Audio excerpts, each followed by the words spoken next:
Hello বন্ধুরা, কেমন আছেন সবাই? চার্লি মাঙ্গার, যিনি একজন আমেরিকার বড় বিজনেসম্যান, তিনি মানি সেভিং এবং বিজনেস নিয়ে বলেছেন, spend less than you earn and invest the saving you will die rich. মানে তোমরা যা আর্ন করো তার অল্প কিছু খরচ করো এবং বাকিটুক সেভ করে প্রপার জায়গায় ইনভেস্ট করো, তাহলে তোমাকে কেউ ধনী হওয়া থেকে আটকে রাখতে পারবে না। দেখুন, আপনি অনেক টাকা ইনকাম করেন, এতে আপনি কখনোই ধনী হতে পারবেন না যতক্ষণ না পর্যন্ত আপনি সেই টাকা থেকে কিভাবে সেভ করতে হয়, সেভ করা মানে কোথায় প্রপারলি ইনভেস্ট করতে হয় সেটি না জানেন বা না শিখেন। আর তাই আমি এই ভিডিওতে এমন কিছু মানি সেভিং টিপস শেয়ার করতে যাচ্ছি যা আসলেই আপনার জীবন বদলে দেওয়ার জন্য যথেষ্ট, এবং পাশাপাশি বিজনেস নিয়ে ভিডিও শেষে আরো কিছু গুরুত্বপূর্ণ ইনফরমেশন শেয়ার করব। তাই অবশ্যই ভিডিওটির শেষ পর্যন্ত মনোযোগ সহকারে দেখতে থাকুন। প্রথমে যে মানি সেভিং পয়েন্ট আপনাদের সাথে শেয়ার করতে যাচ্ছি সেটি হচ্ছে start saving as early as possible. মানে যত দ্রুত সম্ভব টাকা পয়সা সেভ করা শুরু করে দিতে হবে। দেখুন, আমাদের মধ্যে বেশিরভাগ লোকই এটাই ভাবি এখন সব টাকা খরচ করি, কয়েক বছর পর সেভিং করা শুরু করব। কিন্তু আপনি শুনলে অবাক হয়ে যাবেন, এটি সবচেয়ে বড় ফাঁদ সারা জীবন টাকা ইনকাম করার পরেও গরিব থাকার। এটি কিভাবে ঘটে তা এখনই আমি উদাহরণের সাহায্যে প্রমাণ করে দেখাচ্ছি।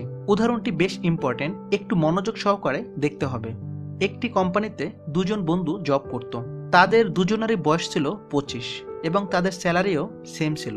তাদের মধ্যে এক বন্ধু ডিসাইড করলো সে 25 বছর বয়স থেকেই মান্থলি 5,000 টাকা করে সেভ করা শুরু করবে এবং এই সেভিং সে আগামী 10 বছর পর্যন্ত চালিয়ে যাবে। অপরদিকে আরেক বন্ধু ডিসাইড করলো সে প্রথম 10 বছর পর্যন্ত কোনো টাকাই সেভ করবে না, সে জীবনটাকে টানা 10 বছর এনজয় করবে। তারপর তার বয়স যখন 35 বছর হবে তখন থেকে সে টাকা সেভিং করা শুরু করে দেবে পরবর্তী 60 বছর পর্যন্ত। তো চলুন দেখা যাক তাদের বয়স যখন 60 বছর হয়ে গিয়েছে তখন তাদের রিটার্ন কত এসেছে। এই রেজাল্ট বের করার জন্য আমরা ধরে নিলাম তারা যেখানে টাকা সেভ করেছিল সেই প্রতিষ্ঠান এই ডিপোজিটের জন্য তাদেরকে 15% মোর রিটার্ন দিয়েছে। এখন প্রথম বন্ধু যে 10 বছর টাকা জমিয়েছিল 5,000 টাকা করে, সেটি বছরে ছিল 60,000 টাকা এবং পরবর্তী 10 বছরে সেটি হয়েছিল 6 লাখ টাকা।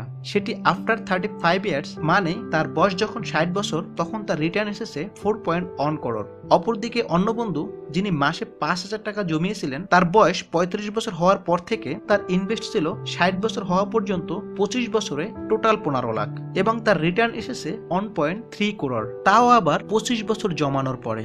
প্রথম বন্ধু জমিয়েছিল মাত্র 10 বছর। এখন প্রশ্ন হলো এখানে এমন কেন হলো?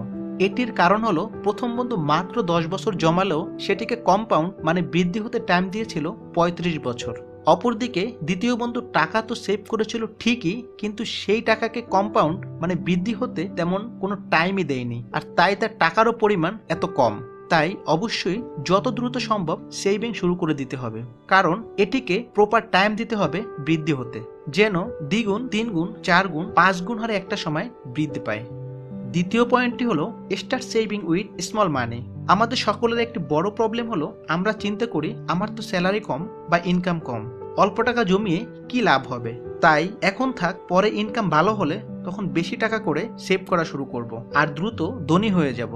কিন্তু অবিশ্বাস্য হলেও সত্য, এটাও আরেকটি বড় ফাঁদ আপনাকে সারা জীবন গরিব থাকার জন্য।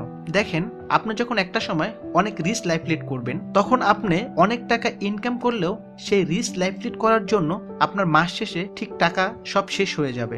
বেশি টাকা ইনকাম করলেও আর সেভ করার জন্য কোনো টাকাই বেঁচে থাকবে না। পরবর্তীতে ঠিক একই জিনিস ভাবতে শুরু করে দিবেন, এখন থাক, পরে জমানো শুরু করব। আর এভাবেই করতে করতে একটা সময় আপনার বয়স যে কখন বেড়ে যাবে আপনি নিজেই টের পাবেন না। আরও একটি বড় প্রবলেম রয়েছে যেটি আমি উদাহরণের সাহায্যে আপনাদের সাথে শেয়ার করছি।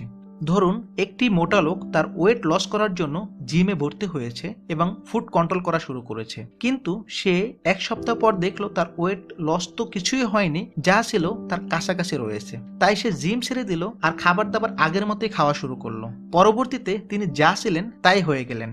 ঠিক কম টাকা সেভ করাটা মানুষের মাঝে এমনই মনে হয়, চোখে টাকা দেখা যায় না তাই আমরা জমানো শুরু করি না, যদিও শুরু করি সেটি ছেড়ে দিই। তাই অবশ্যই ছোট ছোট স্টেপ নিয়ে টাকা জমানো শুরু করতে হবে।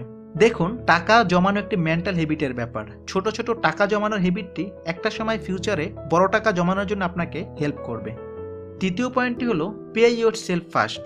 দেখবেন আমরা এটা করি, স্যালারি পাওয়ার পর বা মান্থলি ইনকাম পাওয়ার পর প্রথমে সকল টাকা খরচ করা শুরু করে দিই। যেগুলো দরকার সেগুলো তো করি, যেগুলো দরকার নেই সেগুলোও করা শুরু করে দিই। আর আমাদের মাইন্ড এভাবেই তৈরি করা। কিন্তু এভাবে হলে টাকা সেভ করবেন কিভাবে বলুন? এখানে একটি ট্রিক্স ফলো করতে হবে। স্যালারি পেলে অবশ্যই 10% অথবা 20%, সম্ভব হলে তার চেয়েও বেশি টাকা সেভিং অ্যাকাউন্টে রেখে দিতে হবে। এরপর দেখবেন অপ্রয়োজনীয় খরচগুলো আর হচ্ছে না। আপনার ব্রেন এমন একটি পাওয়ারফুল ইঞ্জিনের মতো কাজ করে, কম টাকায় কিভাবে চলতে হবে, আপনার মাসটি কিভাবে পার করতে হবে, আপনার ব্রেন সেটি আপনাকে বলে দিবে। বিষয়টি একটু ইন্টারেস্টিং, বাট ফলো করতে হবে। চতুর্থ পয়েন্টটি হলো ইউজ 10 সেকেন্ডস রুলস পাওয়ার। আমরা স্যালারি পাওয়ার সাথে সাথে কোনো ভালো মার্কেটে গিয়ে ঘোরাঘুরি শুরু করে দিই, আবার অনেক বেশি এক্সপেন্সিভ রেস্টুরেন্টে চলে যাই। এরপর মাস শেষে আমাদের পকেটে আর কিছুই থাকে না। যাই হোক, এটি থেকে বাঁচতে হলে 10 সেকেন্ড রুলস ফলো করা যেতে পারে। যখন আপনি কোনো কিছু কেনার জন্য হাতে নেবেন, ঠিক তখনই 10 সেকেন্ড একটু ভাবুন এটা আপনার জন্য কতটা জরুরি।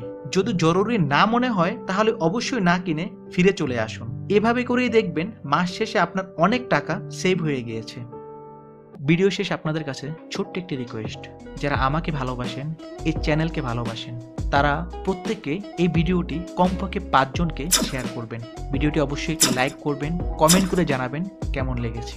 আর যদি চ্যানেলে নতুন এসে থাকেন, মাস্ট সাবস্ক্রাইব করে পাশে থাকা ঘন্টা আইকন বাজিয়ে দেবেন।